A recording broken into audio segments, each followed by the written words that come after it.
is going on, everybody? Welcome in to the North End Podcast, episode 124. My name is Zach Graham, your host here in the North End, joined, as always, by my good buddy. He's on record as my best friend. His name is Ian Michaud, and we call him E. He's sitting here on a Sunday afternoon, Austin, Texas, after a draw that surely felt like a loss, at least to me. I'm interested to hear your day after perspective, my friend. I know we had plenty of perspectives firing back and forth, walking out of Q2 last night. But let's start here, as we always do. How you feeling today, my friend? I am quite tired. Definitely a draw that felt like a loss, and then we lose that hour of sleep. So double loss almost, and that post-game tequila wasn't the greatest choice we've ever made, but it was called for after walking out of the queue last night with that draw with St. Louis. Obviously the disappointment of not being able to finish, to dropping a win in the 94th minute of that game, the waning moments, to not be able to come out of there with 3 points was just really tough, particularly after the way we played. But after the rewatch today and taking it all in without too much emotion in play, there's a lot of things to like. And I know we should have got 3 points. I know everybody wants 3 points. This is a very fickle game, and it can be brutal sometimes. And last night was pretty brutal with how that was closed out by St. Louis, but we press on. I'm glad to hear you say that, because after my rewatch this morning, I kind of felt the same way, where there was a lot to like after rewatching it. Again, taking out the, again, being sober, being away from the emotions of wanting the team to do well and win so badly, and being able to watch it with a little bit more of a, calm demeanor, more of a stable presence. I thought there was a lot of good I had a lot of good takeaways. We'll get into that. Before we jump into the game, just want to remind all of you tuned in, if you've got 5 seconds, pause the podcast right now, rate, review, and subscribe to the pod wherever you get your podcast. And if you're watching on the YouTube channel, hit that subscribe button. You can hit the notification bell to know when a live stream pops up or a new episode goes live. And of course, on this episode, like the video, hit that thumbs up button. Help us battle the YouTube algorithm overlords, which you can also do by leaving a comment. Atone for your sins. Wash yourselves clean in the confetti of the North End, as those St. Louis fans last night did behind us. I helped them out with that a little bit. So coming into, obviously, we left off Wednesday night before press availability. Sebastian Driussi was deemed questionable there. He was questionable on the official injury report on Friday. And then we get the lineup again about an hour before kick. And we've got Driussi on the bench, available to come into the game. And I want to start there before we talk about the rest of this lineup, because I have some praise for the lineup. But this is maybe the coaching decision that I disliked the most last night. Coach Wolf said after the game that Seba was not going to play, that he had come to him, came in his office this week, said, hey, I want to be, because, if you're not on the team sheet, you cannot be on the bench by rule. So he said, I want to be down there with my guys. I want to be closer to the action, all that stuff. And so they agreed to that. And that's nice, right? I get having 10 there for all parties involved. And it certainly boosted our morale when we saw him available off the bench. Yep. But to go willingly on a team that's not deep already, and I'm not saying that a CJ Fodre or a Tony Gomez are going to get into the match. Of course not. But just like having that extra body there, it's just how I would operate. Again, that is not what came back to bite us. But I didn't like that as much after the fact. I understand it. I don't know how upset I am about it, given the fact that, like you said, who would actually be getting in with the other subs that we had available with the team. I know Seba is probably itching to be around the guys on match day with the bench, in part of that, camaraderie aspect of this game. And I think it was nice. I don't know if nice is necessarily what we needed. in that moment. But we've been known to get cute with 10 in particular in regard to his status, his availability to play, if he's going to be on the bench now. Ultimately, if we had walked out of there with 3 points, I don't know how much of a point this would be, but it was good to see him on the bench. We could have used somebody else, but even then, I don't think they're getting in the game. Right. Yeah. Ultimately, I think that's the case. But still, just if I'm going to gripe, that's where I can start today. And then I do want to praise the coaching staff here for changing up the lineup again for the third consecutive match we were motherfucking Josh Wolf's decisions after game one, right? Yep. And I think we saw some improvements there. We saw the willingness to change and adjust, not just to what we're doing, but to the opponent against Seattle. And I think we saw even more of that last night. Starting lineup, same back line here from Seattle: Stuver and net, Gallagher, Cascante, Hedges, Kolmanich, and then Johan Valencia in front of them. Alex Ring with the armband in front of Johan. And then we saw Diego Rubio playing at the 10. And Hodder Obrian and Ethan Finley on the wing. So Emi Rigoni to the bench with Sardis up front. Of course, Obi on the left, Ethan on the right. Bench of Cleveland, Jimenez, Heinz Eich, who was back from the family issue, Biru, Wolf, Danny, Driussi, Jimmy on the short-term loan, and Emiliano Rigoni. So, I mean, my first thought was I was excited to see Diego Rubio playing at the 10. We know that Colorado team was not the best the year that he and Giassi Zardes were working together in that kind of tandem there. But the familiarity to me was what I wanted to see. Like, we've been waiting for more cohesiveness again with this group, right? That, again, still doesn't have number 10, but a number of new pieces up there. And I think, again, after being in the stadium, I would have said the same thing as I did after the rewatch. That was a good adjustment, and I'm excited not just to have the ability to go Rubio Zardes when we're shorthanded like this, but man, putting Rubio in front of Driussi after Rubio's performance last night, which I'm going to get into. Again, I think it's just we haven't seen this team offensively for sure anywhere near their ceiling because 10 isn't in there, but there were flashes last night. And again, flashes, right? We didn't have a ton of offense, but it looked so much better. And again, if we're going to bitch about the coaches when it's appropriate to bitch about them, I think we have to give credit where it's due. And I am appreciating, we were calling for lineup changes, right? Visible ones. And I think there was tactical changes as well that we can get into here on adjusting to the opponent. What was your take on the lineup? And I guess we can mix in some of the talk. I mean, 40% possession last night for Austin. Look, I saw the lineup and I loved it. And then I got to see Diego out there at the 10 and I loved it even more because he exceeded my expectations of what he was going to bring to the pitch in that position. Benching Rigoni, look, we have extended the longest of leashes to him. He's a DP player. He's our second highest paid player. We really want it to work. It has not worked. And coach made the decision that we were going to put him on the bench and it was the right move. I remember walking out of there after seeing Hot Air and, being a little bit like, man, he had some really bad plays. But then on the rewatch, I realized that some of those bad plays, they were really bad unforced errors that took place, but those usually stick with you. They're a little easier to remember than the intricate runs that he was making or the pressure that he was putting on that back line for St. Louis. I love the 11. Like you said, the adjustments came. I think we outcoached this team.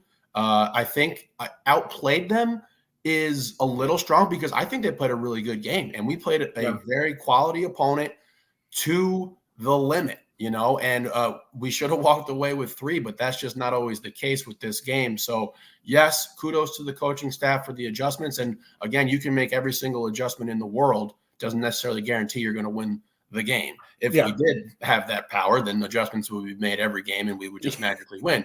But that is not the case here. So I understand that there is a little bit of frustration going on, but you saw the guys out there continuously uplifting one another, continuously clapping, particularly Diego, and his energy, even if he isn't bringing the incredible work rate that he has on both sides of the ball, that kind of push, because you weren't seeing that from Alex, who's got the band, that kind of push and that kind of like go-go juice, just a little emphasis on like, hey boys, we're still here. Let's keep this thing going. Let's keep this thing rolling.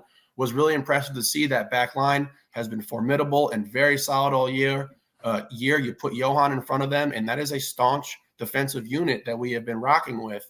So I was very satisfied with the 11. You saw the adjustments. I don't know what it's going to look like with 10 back. If we're going to push Diego up, I think that could be very good. I think it might be nice to have both of them kind of in that floater position at the 10, being able to work off of one another. But you did see the chemistry between G and Diego. And then you also saw flashes where we still have some stuff to work on in regard to getting guys assimilated and used to playing with one another, particularly with Obi and the amount of speed that he possesses and how he wants balls delivered to him. So a lot to like about last night, a lot to like about last night.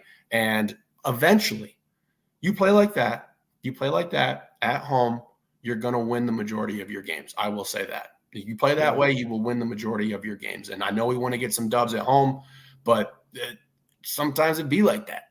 You get a deflection and it sucks.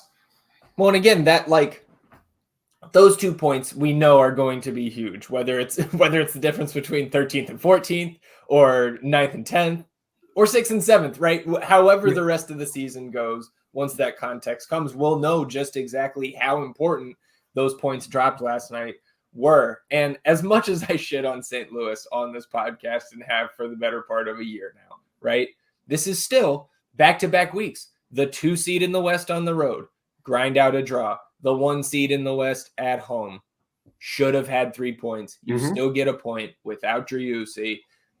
Again, it's not what we wanted, but if you would have told me like the week before Minnesota that we go 3 games, we don't have Seba, Leo goes down in the first 25 minutes or whatever, and he's out, and you said we had 2 points, I'd be like, okay, like it probably could have gone worse. So, and like you said, we can get into the game here, but the energy from the team, right? You saw the camaraderie, which has been missing at Q2 for a while. Yes, we had one another's backs all night. We were physical because, look, man, they were physical with us, and they might be the biggest team in the league. They're huge. I don't know if I've seen a team. Yeah, Leuven. João Klaus is huge. Parker's big. That Durkin kid is big.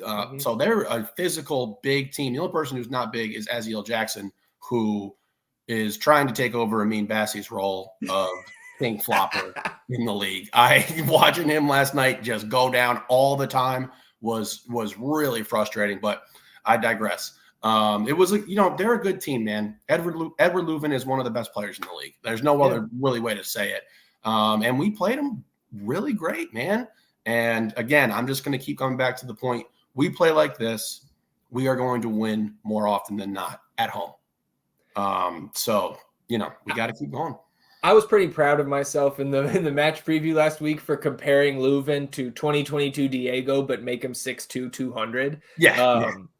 And he was every bit of that last night. He is a force physically and just with his talent. But let's go ahead and get into the recap here in the third minute. You mentioned this team being physical. We heard Josh on Thursday talk about how physical they were going to be, and he wanted an 11 out there that was going to be up to that physicality and be able to battle through that, the fouls that are called and not called, and the emotions of a game like that.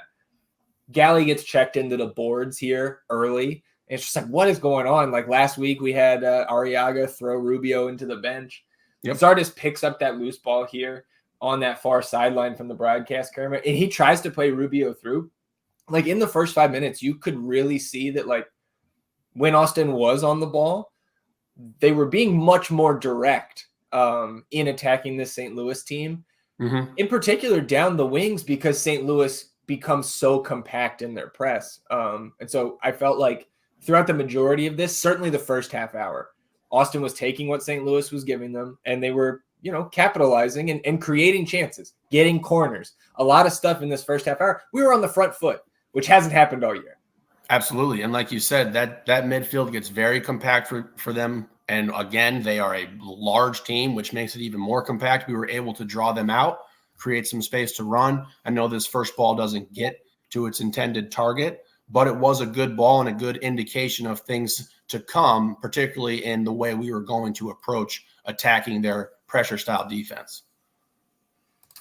Yeah, 5th minute here. Again, Pompeu, I think is how you say his name. He runs through Gallagher, who's just getting his ass beat to start this season, man. I'm unsure how that wasn't a card because the ball was already away. He just ran right through him. I guess it's just early and the officials trying to manage the match here. But Jean and Finley line up over this free kick. Jean whips it in. Valencia flicks it on through the box and looked like there may have been live, maybe some shots for a handball, but we pulled up the replay right there in the stadium. No dice. But again, Austin on the front foot, and we like to see that. And if we're looking at stuff we want to take away from this game that's very good, right at the top of that list, set pieces. Looked fantastic all night from where we were delivering the ball, particularly the different approaches that we took. We took a couple short ones that we then lofted back into the box. So I was very satisfied with the set pieces. No handball there. And on that first play with our Pompeo, where he runs to Johnny's back, I understand not giving a yellow that soon for something like that, but it continued throughout the entire night.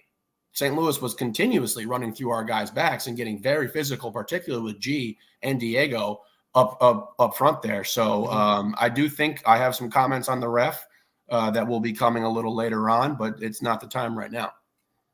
So then 8th minute here, Gyasi Zardes with some sauce in the midfield, kind of taps it up over a defender's head, maintains control, then gets it onto Obrian. One of G's better games, I think, in recent memory. He was active. He was a little bit more under control, and we don't see a ton of this type of, again, handle there in the midfield. Gets it onto Obi on the left, who cuts it, quick move towards the inside, and he progresses the break. He plays Ethan Finley through. Roman Berkey comes out to meet him near the end line. Finley wheels around, pops across into the 6-yard box, and it just missed the head of Gyasi Zardes. Rebound spilled. Obrian puts that just wide, and they whistled it for offside. I couldn't figure out on the replay who the hell was offside there. And that's why I was wondering. We end up having 0 XG from open play. And I was like, what? But Obrian, like that shot out to me. And called offside, so it didn't register as a shot. But again, 8th minute here, multiple buildups, being dangerous in the St. Louis defensive third. And it was fun.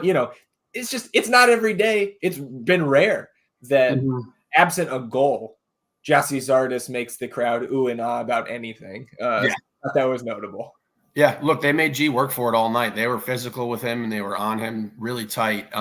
He looked way more comfortable with Diego.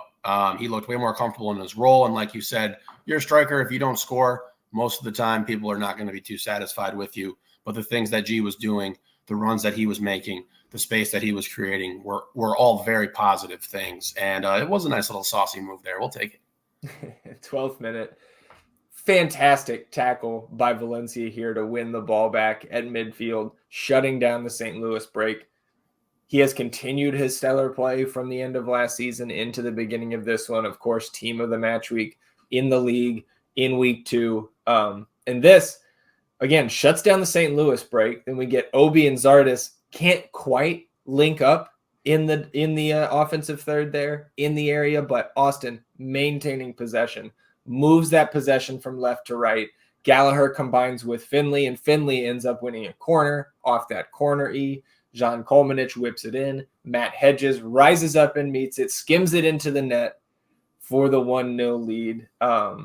And you said, and there are other set pieces throughout this match, Coach Grubb's influence is it's clear as day. Yep. And you see multiple set pieces last night that are straight from Austin FC2 last year. Yep. And again, you're not going to score on all of those, but you become so much more dangerous when there's this creativity and it's executed properly. There's one a little later on too, where we get this little give and go from outside the box. That's like, I don't know, man. We were excited about that hire, that promotion when it happened because of how good our minor league team was on sets last year. And again, it takes me back to week 1 where, again, we had really no breaths of life in the first half there against Minnesota. But if you remember that early corner where some cheeky movement in the box, John puts it right on Giassi's head and he just puts it barely over the bar. Again, like I'm encouraged by the set piece play, and that's not the only piece of encouragement I left, the rewatch with. So we love taking the lead at home. Yeah, absolutely. I mean, Grubbs, man, it usually, like, you get a tactical kind of hire for somebody who's like a coordinator specialist kind of guy. It's difficult to see that translate right away, but it has right away. And these set pieces were fantastic all night. Matt Hedges continues to be fantastic. He is playing absolutely wonderful. For him to get this goal here at Q was just so sweet. Perfect header. And Berkey's got no chance to get that. Yeah, I know you were letting him know about it. Jump ahead to the 23rd minute here. Leuven gets some space into Austin's half, and it didn't matter if you were in the north end, if you were watching on the broadcast. This is an amazing through ball to Indy Vasilev into the box. And Stuver had another awesome night as well. Stuver rushes out to meet him. He deflects the shot out for a throw, but really about 20 minutes in is where the St. Louis pressure started to build from there to the end of the half. Yep, you saw a big shift in the way that the game was being played and controlled, and it was all by St. Louis. We're sitting back a little compact here. Looked like almost a 4-4-1-1.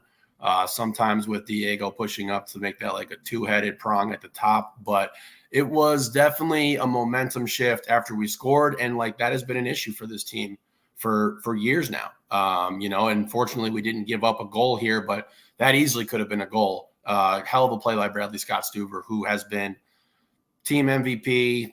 The man has been absolutely just astounding, and to continue to show up the way he has with the results that we've been getting. And even last night, you suffer that heartbreak. He's out there clapping for people, making sure the fans see him. And it's just, you got to really appreciate this dude. And I don't want to think about it too much. It's just going to suck when he's no longer around, because at this point he has just been, he's been incredible. Nothing short of it. If he's playing like this, he is far from done, for sure.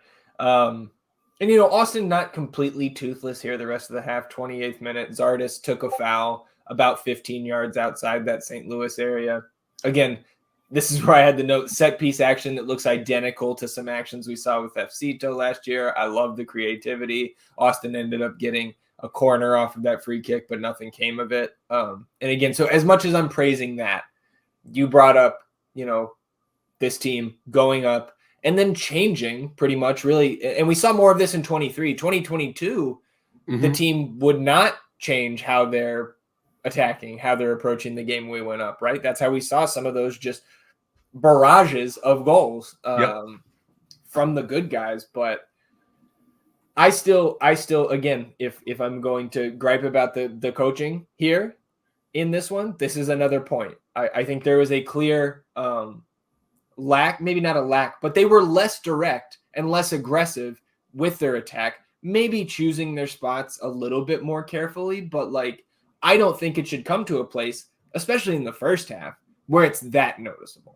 I agree. There's plenty of plays here on the rewatch that I see where we have dudes who are frustrated because we went backwards. Obi gets pissed one time. He's like, what are we doing? Diego's pissed one time. He's like, what are we doing here? Because we're going back with the ball. And particularly, like you said, in the first half of play, when you're a team that's struggling to generate chances, you got to keep the foot on the gas pedal a little longer, and we got to be aggressive. And, I'm doing that rewatch and I see a couple plays where we either go back or just having a quick throw that really didn't make a lot of sense, or a quick goal kick from Brad that didn't make a lot of sense to me. But picking and choosing your spots doesn't necessarily have to be, okay, we're going to let off the gas entirely and then build out of the back. We can still be aggressive in our front attacking play. So yes, that needs to be cleaned up. And I'm not necessarily sure how it's going to get cleaned up, because it almost is like a complacency sets in, a team mindset changes. But to our credit, we come out in the second half and, we rev it back up a little bit. 31st minute here. Pompeu stomps Gallagher. Yep. Gets booked.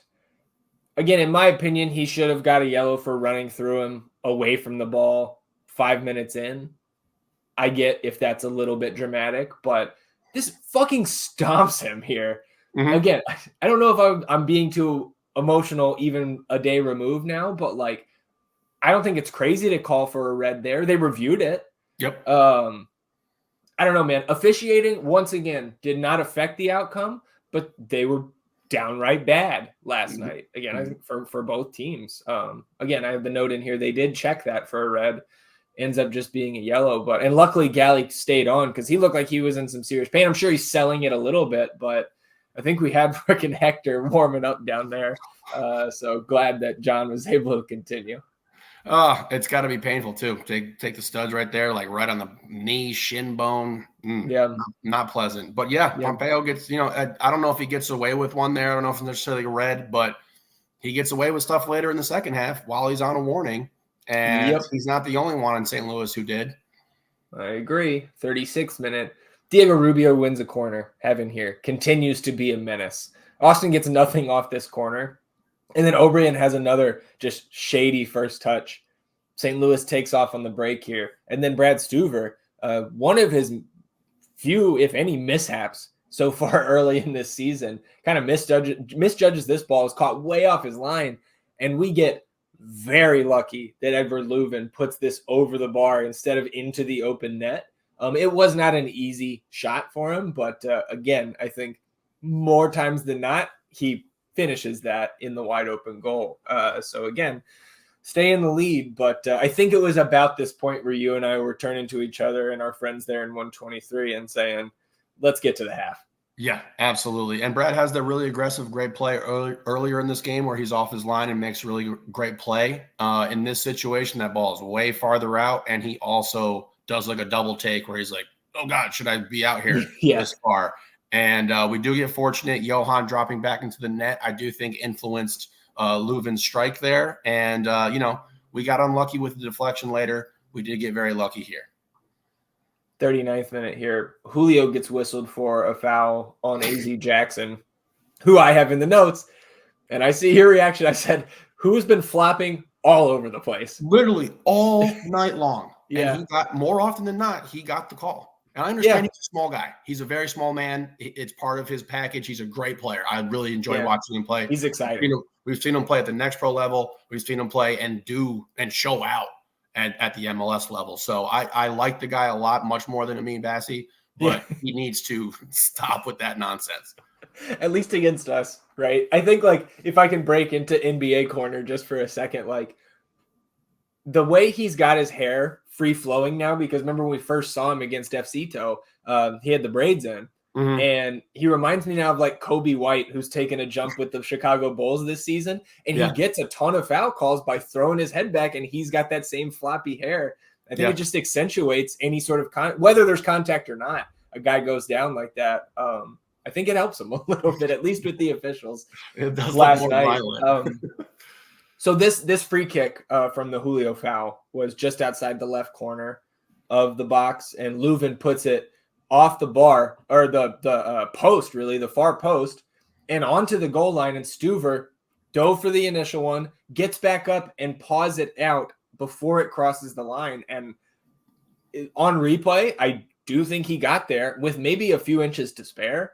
Obviously, St. Louis is calling for the goal to count, but they keep possession, and Leuven fires another shot from the top of the box, this time just outside of it. And that forces a Stuver save out for a corner. Luckily, Austin able to usher that corner out for a goal kick. But again, nervy moments. Let's get to the half, boys. And to their credit, they did.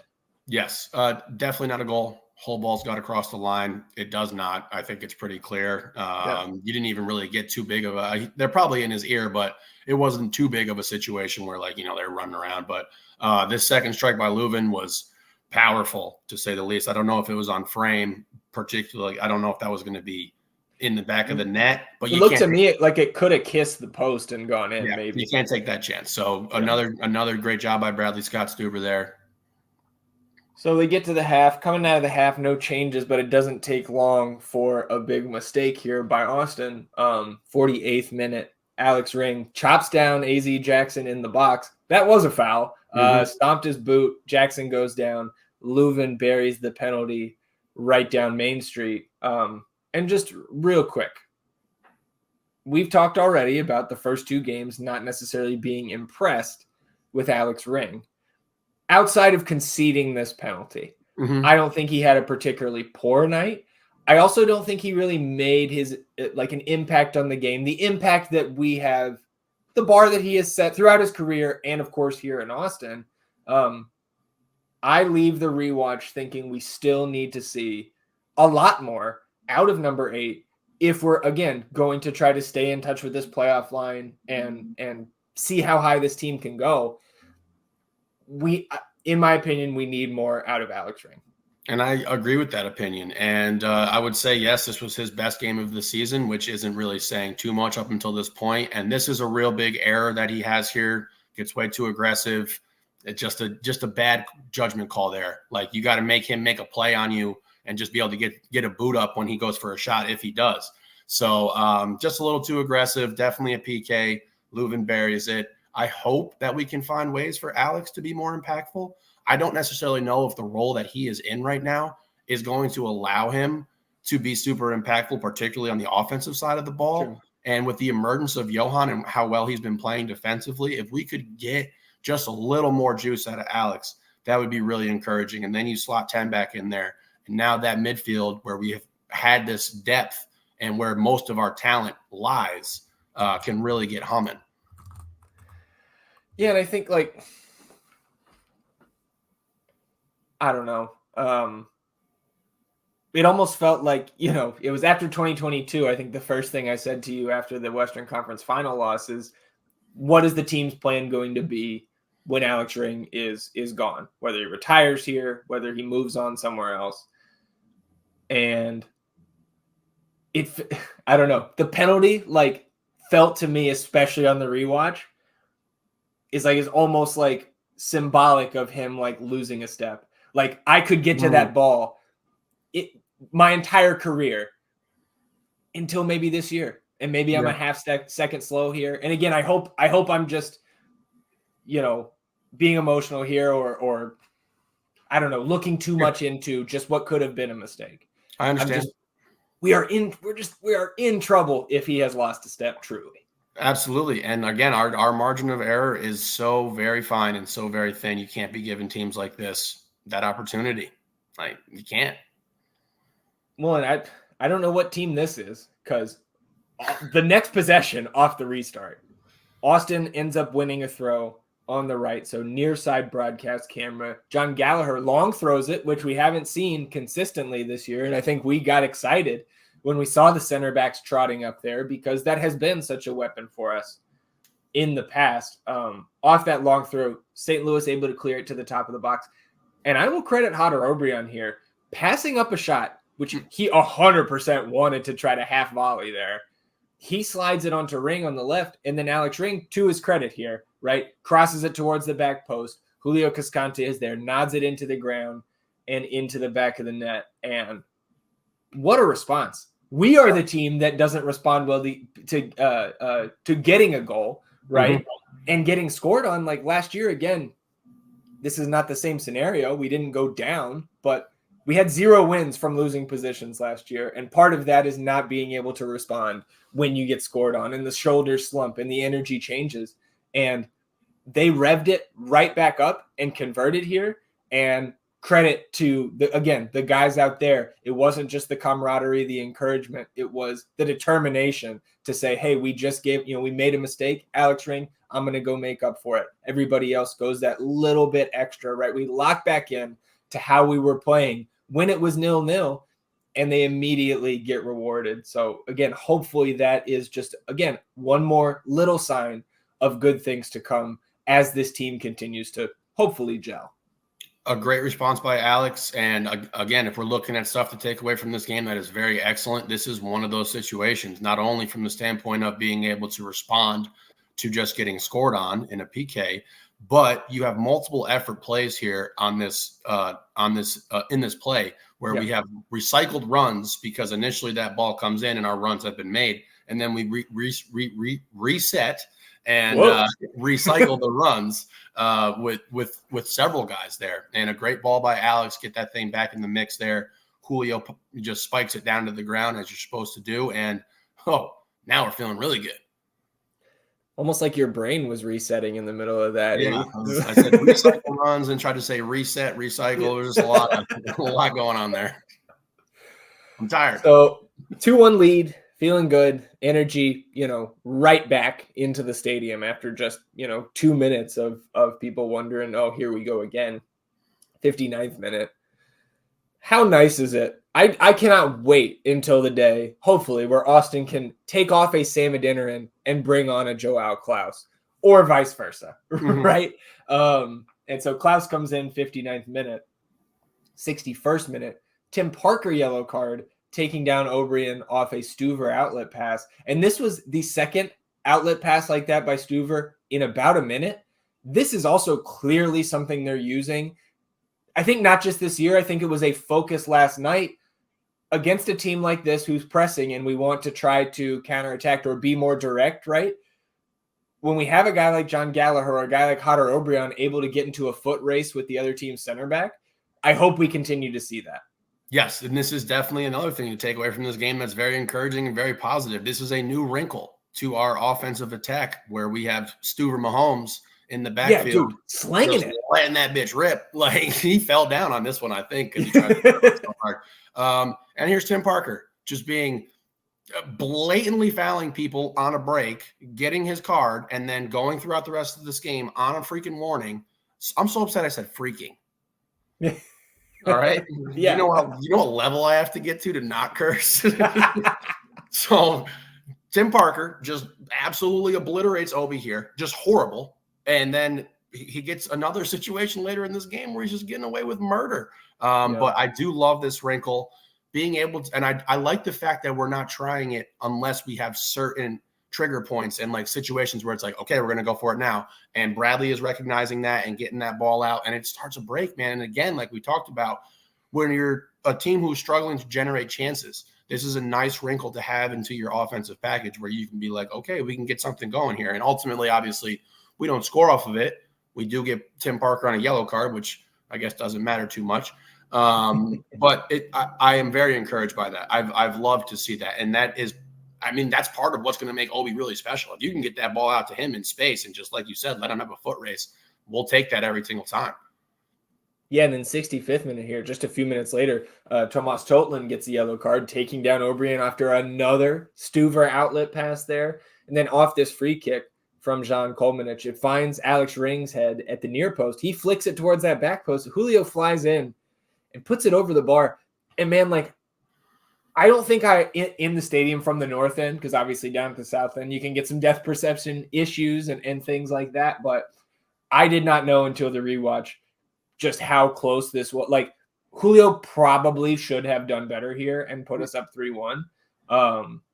But again, this is the type of stuff we want to see after going up a goal with more than, with 30 minutes to go. Continue to find your chances, right? Take your opportunities when they're there and be at least a little bit aggressive still. Don't pull it all the way back. And so I thought that was maybe not an adjustment here. It might have just been situational. We get the foul, we get guys up there for a set piece, but I thought we responded better to going up 2-1 than we did 1-0. We responded better from both the coaching standpoint and the player standpoint after going up 2-1 here. And man, it would have been great to be able to just really bury them with that one. I'm not going to ask much more out of Julio. You get a goal out of him and some really solid defense. It's hard to be like, oh man, we needed that brace there, but it is what it is. I do want to say, and to your point, like, there's a time when we do set back, where we do in this game make the shift. It was not the appropriate time at the 66th minute, whatever this was here, 65th, to do that. So again, that's a credit to the coaching staff, because we do push back to that 5 back with Johan at the point there as well. And it was the right call. again, it was the right call. It doesn't necessarily mean we're going to get the points. Yeah, and we'll talk about that here in a moment. 68th minute, we do see Austin's first changes. Emi Rigoni and Guilherme Biru come on for Hadar Obrian and John Kolmanich. And Max Bretos is here fucking up Biru's name again. Yeah. He wasn't quite as bad as the announcer from last week, but I don't get, how is that so hard? Bro, announcers have pronunciation guides. Yeah, I don't understand how they are confusing a name that's spelled B-I-R-O and then thinking it's beer. Yeah. It's wild, whatever. I did probably want subs a little earlier. We had a couple guys who looked like they were pretty sluggish, and I also was calling for subs because I thought 10 was going to play because he's on the fucking bench. So I was like, let's get him in. Like, come on, please. And then that never came, obviously. But I did want subs a little bit earlier here. Shout out to the dudes who was Kolmanich and Obrian who come out here. Obrian, yep. 2 solid games from him. We know what we're going to get out of Kolmanich. We understand the limitations of that he has on that back position. But I thought he played really, really solid. Yeah, and talking about somebody, I mean, just more praise for Johan Valencia here, 73rd minute. This wasn't like a particularly notable play in the game. Like, it didn't progress to anything great for Austin, but 73rd minute, just beautiful tackle on AZ Jackson to stymie another St. Louis fast break. He's just been so good, man. Like, I don't know how we get him out of the lineup, right? Like, he has taken this spot. Yes, he has absolutely taken that spot from Danny. I mean, he has been just so consistent on these big time defensive plays, like big tackles that he is just making on these guys. And just kudos to him, man, because I know it wasn't the greatest of starts when he got here. And, we were critical of him, but wow, has he responded and looked really, really good in his time here at the start of this 2024 season. And man, again, you get 10 back and you can pair him with that defensive backing behind him and the creativity of Diego Rubio in front of him. And that's an encouraging thing. 74th minute, Ostrak comes on for Vasilev, and then 75th. Parker, on a yellow, puts his forearm through the back of Rubio's neck. I don't get how that's not another yellow. Man should have been thrown out of the game, period. Like, there's really nothing else to say about it. He got his warning after making physical plays. It's one thing if you're going to be physical with us. Like, I get that. That's part of the game. That's part of how they play. They're large and a physically imposing team. But 2 blatant yellow cards, like just blatant. And he gets away with it. 77th minute. Just wanted to note, Austin wins a throw here in the offensive third. They didn't set up for like the long throw set piece, like the center backs didn't come up, but Guilherme Biru effortlessly tosses this to the head of Zardes in the box. I think he's going to be our long throw guy once he's fit to start. Because like we know he's a bigger guy, 6 foot, right? Mm-hmm. I didn't notice that at watching it live at all, and on the rewatch, I was like, oh, like that was a throw that he made it look easy. And so I'm hoping, again, that's one thing I know we have gone away from here early in the season. I still would like us to pick our spots when we want to do that long throw because it's been so good in the past. I think he might be the answer to we don't have Nick Lima hucking it in there anymore. I mean, look, again, one of the brightest spots of the team thus far has been Biru, and I think eventually he's going to take that starting job. And if he has that caveat to his game where he can get those long throws in for us, then all the more power to him. Off that, St. Louis does go the other way, and Julio picked up a yellow, got beat by Klaus, and just pulled him down. Tactical foul there. 83rd minute, Diego Rubio cramping comes off for Danny Pereira, and Danny slots in at the 10 for now. 87th minute, Thoresen and Alm on for Durkin and AZ Jackson. And we get to stoppage time here. Again, St. Louis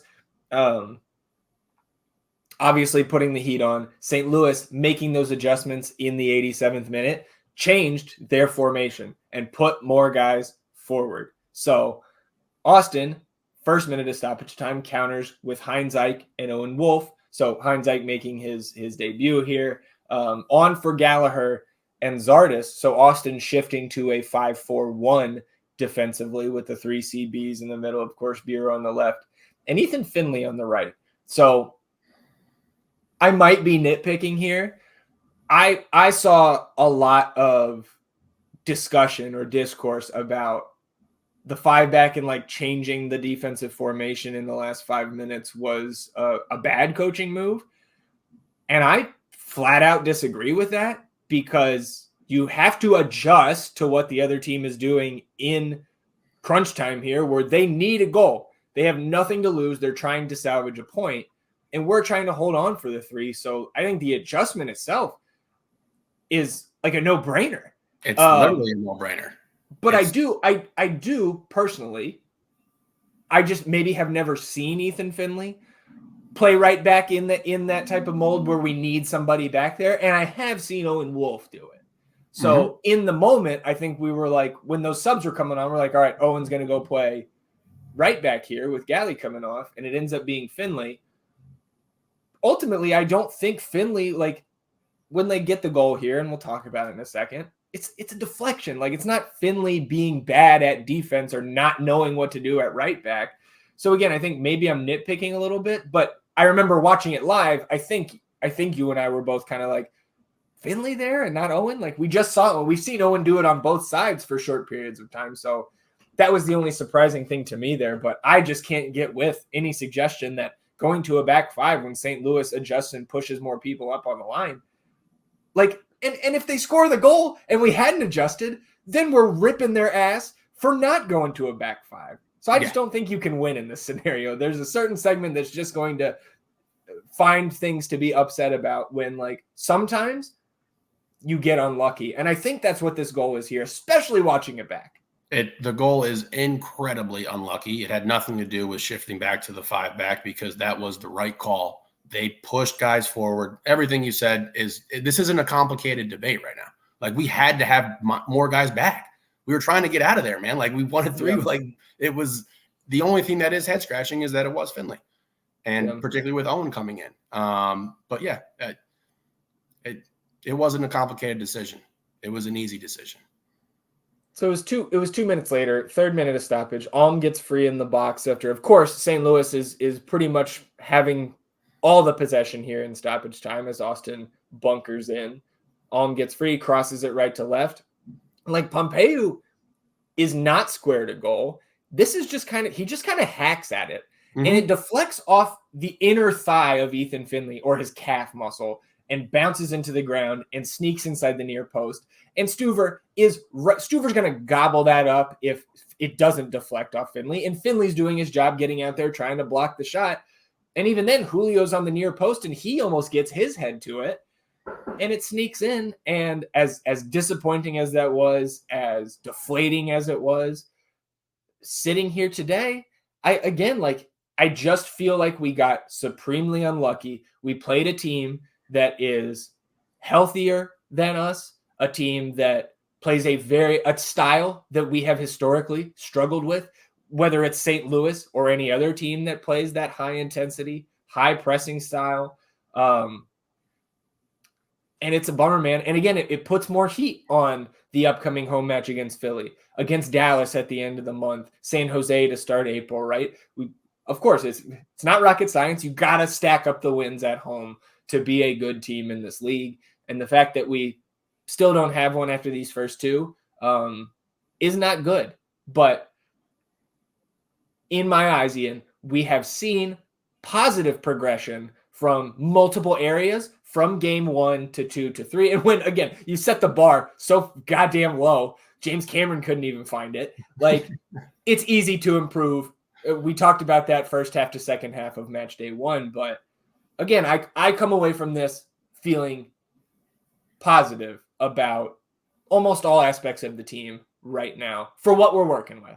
I 100% agree. It was an incredibly unfortunate play that happened. And of course it happened when we were like on the cusp of getting that just off of our back. We're going to get the dub here at home, bring the vibes back. And of course it happens to us. But, look, I hope that the players can understand that they deserved 3 points there, and then bring that mentality into this upcoming Philly matchup back at home and understand that, hey man, we can do it. And again, like I said earlier, you play that way, you're going to win more often than not. in this league at home. So while it was incredibly disappointing to only get the point, and I mean, shit, man, we saw Pompeo take one of those in the first half, and he shot it 40 yards over top of the net. Yeah. So it was just an absolute hack at the ball, a terrible, terrible deflection that we cannot control. And that's soccer for you, man. Like this is a hard sport to watch sometimes when you're so invested. But we played really well against, again, the number one team out of the Western Conference last year. So I don't think at any point in time in this season, anyone on the team or anyone on the coaching staff or any of the fans could have been like, oh yeah, we deserve to win that game. Like in Seattle, we deserved the point. We didn't deserve to win by any stretch of the imagination. We deserved to win last night. So I hope that positive progression that we have seen carries over. I hope that particularly with the type of comments that Seba's been making in the background, that he's going to come in with his head on fire and just ready to go and just ready to uplift his team. And you can tell already, if he's going to the coach and being like, hey, I want to be down here with my boys, that he's chomping at the bit to get back out there on the pitch. So hopefully he's ready to go versus Philly, and we can continue this positive progression forward with this club.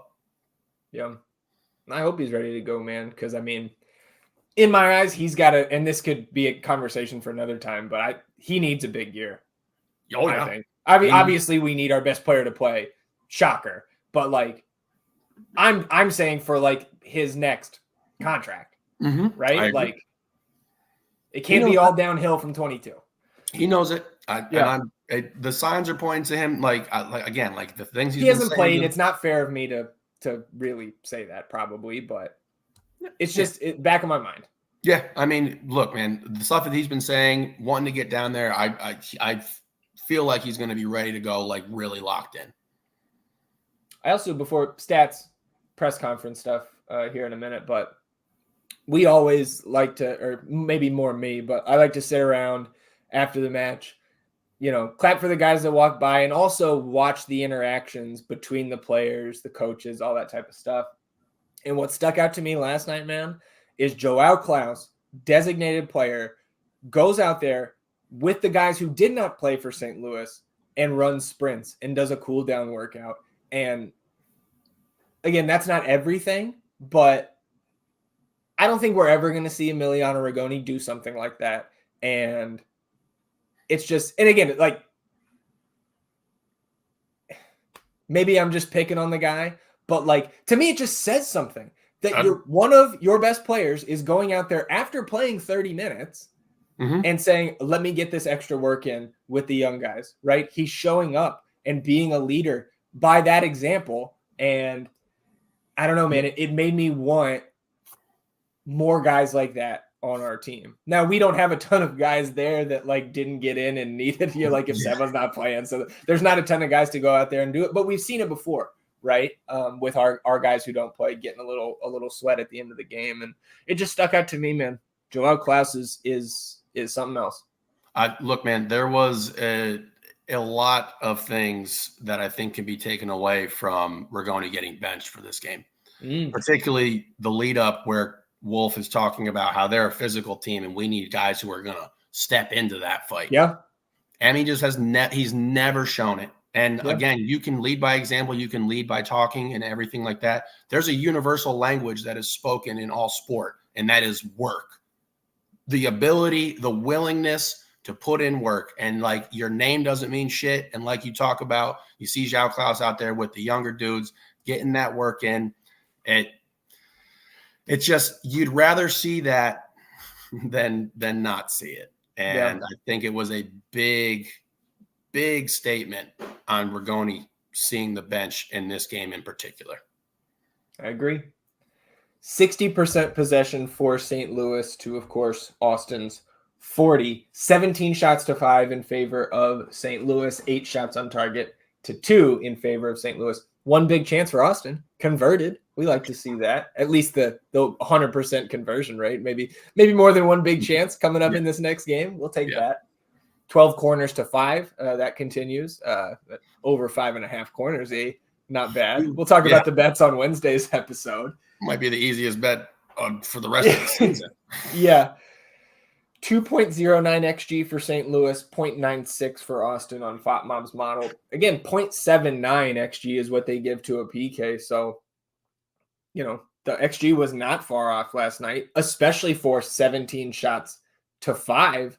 Again, you look at this shot map and it doesn't feel on paper like the type of shots that this defense is facing and that Brad Stuver is facing is sustainable long-term, but it might be more so than I interpret, because once you look, like, again, they're having so many shots like Seattle did, but how many of them are actually high probability chances? Not many. Yeah. I mean, that was one of my takeaways from that first half in particular. Like, they have a shot on goal, but it's just a roller to Stuver. And it's like, it's going to go down as a shot on goal, and these numbers are going to look skewed against us. But clearly part of the defensive structure that we are enacting here is to allow some longer shots, have dudes like Johan, Alex get deflections, be in front of these plays. So I can't be looking too in depth to how much we've been outshot, because again, even in that Seattle game, the chances created were not very dangerous. Yeah. So the numbers can lie a little bit there for sure. So Coach Wolf, after the match, a couple quotes from him. Obviously, not surprising that he started with this. It's disappointing to give up a goal. In the 93rd minute, the guys competed extremely well. Seattle and St. Louis, there you go, two of the best teams in the league. It was a quite competitive game. Disappointing to lose the lead late. Then he said, it's another game at home where you want to grab more points, but you've got to stay positive. It's the third game of the season. Again, we're playing against some of the very best in the league. It's a step in the right direction. And I think that is the message that I would be spouting in that locker room is, again, like, we are not where we want to be yet as a team. We should have had 3 points there, but there are still positives to take away from this. And I hope that they're doing that with a good balance of a kick in the ass too, that we have to see those type of games out. And, those guys know that. Yep.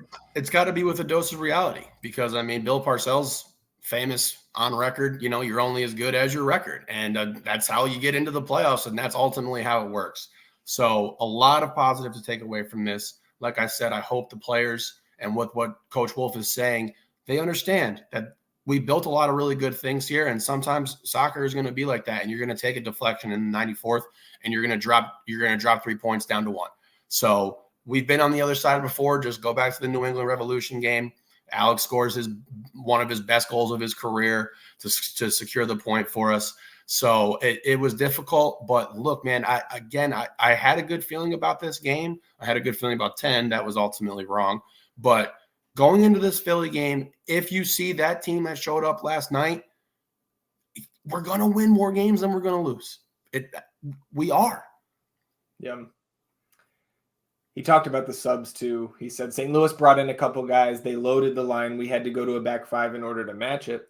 We had to deal with their numbers in the box at that point. We ended with a back five. Yes, it's the end of the game. It's a bit messy. It's what soccer looks like late on when a team is desperate for a goal. And then we also have had, they've opened up the locker room to give the media access to some of these players. And we got a couple quotes from Phil in his article today. I would encourage everybody, as always, of course, go subscribe to Phil at Verde all day. But this article in particular was nice, the access he got. Talking to John Gallagher, John said, still chasing that feeling. We were in touching distance, extremely disappointed and frustrated. We wanted to have that first win for the fans, and we're still craving that feeling. I hope it's a kick in the ass for us and sends us in the right direction. So there you go. They are saying that in the locker room. Stuver, and a lot of this is similar, as you would imagine. Stuver says heartbreaking. I think you see the personality of the players. You see that guys are willing to sacrifice everything they have right now. And Danny Pereira, obviously, who came on late, he said we have to learn how to close out games. We have 10 guys in the box, 9 guys in the box, and we give up a last-minute goal, which is insane. We shouldn't be conceding if we have 9 guys in the box, which he's not wrong about either. But again, I think you take a deflection. Yeah, there's context to it that needs to be understood. Yeah. And look, for as much talk and chirping that was surrounding this club after the first 2 games, that was no soft mentality shit that we rolled out there last night. I can 100%. promise you that. And I would love to see somebody say soft mentality to Diego Rubio, because he'll get a yellow card for his response. Yep. So a couple pieces of news as we close out episode 124. First, congratulations to Danny Pereira for being called up to Venezuelan national team games coming up later this month that will put him out for Austin FC's match at Orlando City in 2 weeks. But 2 games out there for Danny. We'll obviously be paying attention and wish him the best of luck out there with his national team. It's always awesome to see him play with Venezuela. It's obviously a fairly new phenomenon for him and for Austin FC fans. Yes, and look, we're always going to be supporting and encouraging of Danny, and we talked about earlier with Alex needing more out of him. We need more out of Danny. We really, really do. Yep. And we did on Friday get a little bit of surprising news, maybe not the most shocking in the world, but kind of out of nowhere. Austin FC 2 announced that they had transferred Valentin Noël to Las Vegas Lights FC of the USL for an undisclosed fee. Then Tom Bogert also reported that Austin FC will keep 40% sell-on rights if he is transferred in the future. So I know that there's a lot of fans who were upset by this, thought he should have had a chance with the first team, use an international slot on him, all that stuff. And I love Valentin Noël, MVP of the Next Pro Cup, right? Kind of the engine in the midfield there for that championship winning team last year, and very impactful in the preseason minutes that he saw with the first team. But I think I differ from a lot of fans that I've seen kind of lamenting this and saying, oh yeah, like we should. I still am on the side, not that Val Noël isn't worth the international spot, not that he doesn't deserve it. Far from it. The guy has shown out at pretty much every single opportunity he's been given at the various levels of this club. I have confidence that Rodolfo Borrell has plans for those international slots that aim a little bit higher than Val Noël, who's 25 next month. And I also think this is good for him. If he was with the first team, especially once 10 comes back, he ain't seeing the field. And I think maybe he would say differently. It would be interesting to hear his perspective on all of this. I think going to USL is the right step for his career to try to reach his ceiling, because he needs time and he needs it at a higher level than Next Pro. He just dominated Next Pro, right? Yeah. And we see Val Noël yesterday in the opener for Las Vegas Lights, one day after his acquisition, starts and scores the opening goal for Las Vegas. So you love to see the kid go out there and find that immediate success. He's had the immediate success again at every level that we've watched him over the last year plus. So I congratulate him on the move. I think it was something that kind of had to be done for all parties involved, because I think he's again getting to that age where when you're 25, or I think older, I think once you turn 26, you're not able to be short-term loaned from the second team to the first team. So he almost aged out like Joe Hafferty. And again, opportunity to go and start and play at the USL level. Congrats to him on the move. Congrats on the goal. And just, again, a bummer that he didn't get more chances with the first team, because I think through all of that, again, I would love to see him get that. It's just there are rules. Yeah.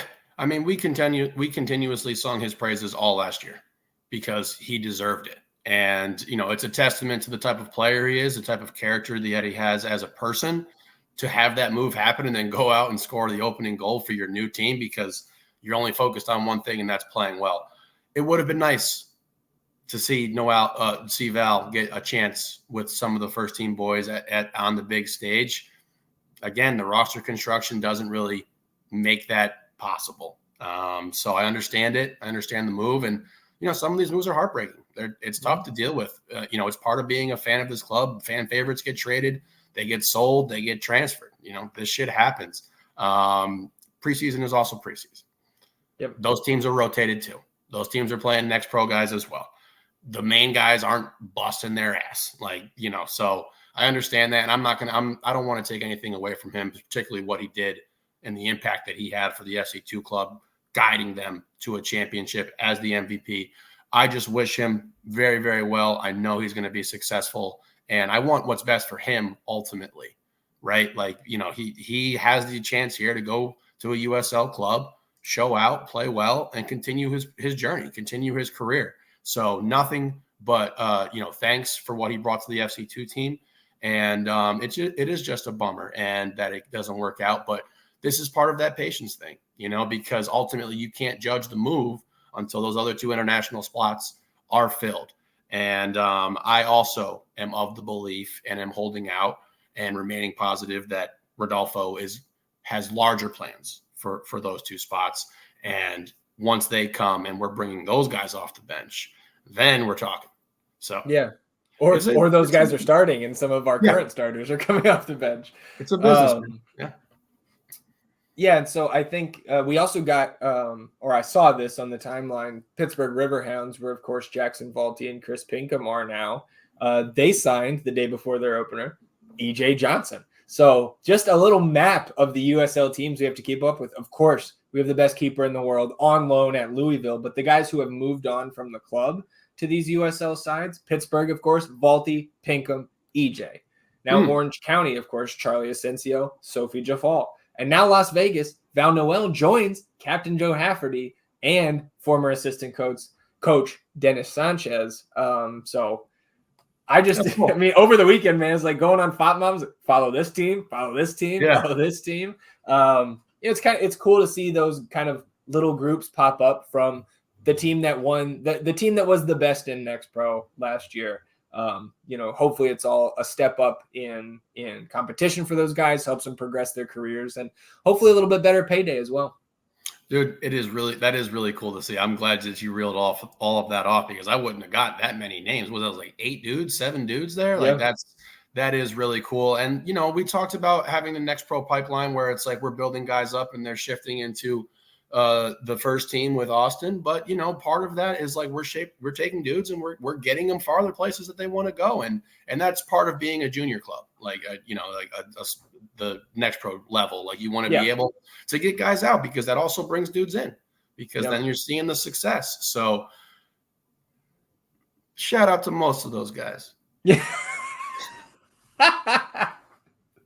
All right, everybody. That'll do it for episode 124. We are back on Wednesday previewing the Philadelphia Union match, previewing the Tacoma Defiance match coming up this Friday at Palmer Field, talking the nonsense and, of course, everything else that happens between now and then in the Austin FC universe. Anything else for you before we get out of here?